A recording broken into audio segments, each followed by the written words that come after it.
वक्त मुझे ये बताना है कि हर घर में अल्हम्दुलिल्लाह इफ्तार के वक्त खजूर होती है। अल्हम्दुलिल्लाह बहुत ही कम ऐसे इक्का दुक्का घर होंगे जहां इफ्तार में खजूर का इंतजाम नहीं होता होगा, वरना बाकी हर घर में कहीं मदीना मुनव्वरा की खजूर है तो कहीं ईरान की खजूर है, कहीं लंबी खजूर है, कहीं अजवा खजूर है, कहीं बरनी तो कहीं कलमी, कहीं बहुत प्यारी प्यारी खजूरें होती हैं। लेकिन खजूर खाने का मसनून तरीका क्या? हम लोग क्या करते हैं, जैसे अजान हुई मगरिब की या इफ्तार का वक्त हुआ, अल्लाह माला सुनतु अभी का आमन तो दुआ पढ़ी और दुआ पढ़ने के बाद सीधे खजूर हमारे मुंह में नहीं। उस वक्त भी मेरी माँ बहनों और मेरे मोहतरम दोस्तों और बुजुर्गों अगर ख्याल रखे तो बहुत अच्छा होगा।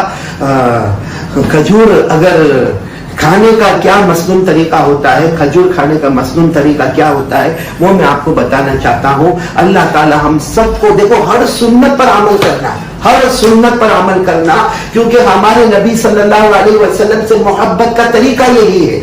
इमाम मालिक रहमतुल्लाह अलैह ने फरमाया, हजरत नूह की कश्ती में जो बैठे, हजरत नूह अलैहिस्सलाम ने कश्ती बनाई थी, जो कश्ती में बैठे वो बच गए और जो कश्ती से बाहर गए वो डूब गए। जो कश्ती में बैठे वो बच गए और जो कश्ती से बाहर गए वो डूब गए। बस इमाम मालिक रहमतुल्लाह अलैह फरमाते हमारे नबी सल्लल्लाहु अलैहि वसल्लम की सुन्नतों का हाल ये है कि जो सुन्नतों पर आ गया वो ऐसे जैसे हजरत नूह अलैहिस्सलाम की कश्ती में बैठ गया, किनारे पर पहुंच गया, और जिसने सुन्नतों को तोड़ा वो ऐसा है जैसे हजरत नूह की कश्ती के बाहर गया और पानी में डूब गया। तो मैं बात कर रहा था आपको खजूर, देखो जैसे मेरे हाथ में ये खजूर है, खजूर खाने का मसनून तरीका ये है जो हमारे आका सल्लल्लाहु अलैहि वसल्लम के खाने का तरीका था। और उससे सोचो हमारे नबी नेमतों की कितनी कदर करते थे। सबसे पहले हमारे नबी खजूर को खोलते थे। देखो मैंने आपके सामने खजूर खोली, तो ये खजूर को खोलना गोया एक हमारे नबी का तरीका हो गया।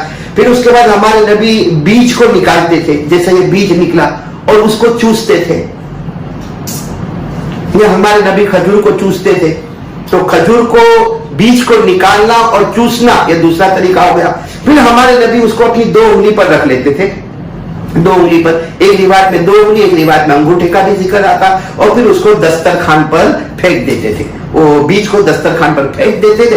अब बाकी जो खजूर है फिर हमारे नबी खा लेते थे। अगर हम इसको थोड़ा थोड़ा अलग करें तो सोचे, खजूर खोलना एक सुन्नत, फिर बीज को निकाल कर चूसना दूसरी सुन्नत, फिर अपनी उंगलियों पे रखना तीसरी सुन्नत, और फिर उसको दस्तरखान पर फेंक देना ये चौथी सुन्नत बीज को, और बाकी खजूर को खा लेना पांचवी सुन्नत। अगर हम इसको अलग करें तो 5 और 6 तरीके निकलेंगे। तो एक तरीके पर 100 शहीदों का सवाब, तो इंशाअल्लाह एक खजूर पर 500 से लेकर 600 शहीदों का सवाब हमको नसीब हो जाएगा।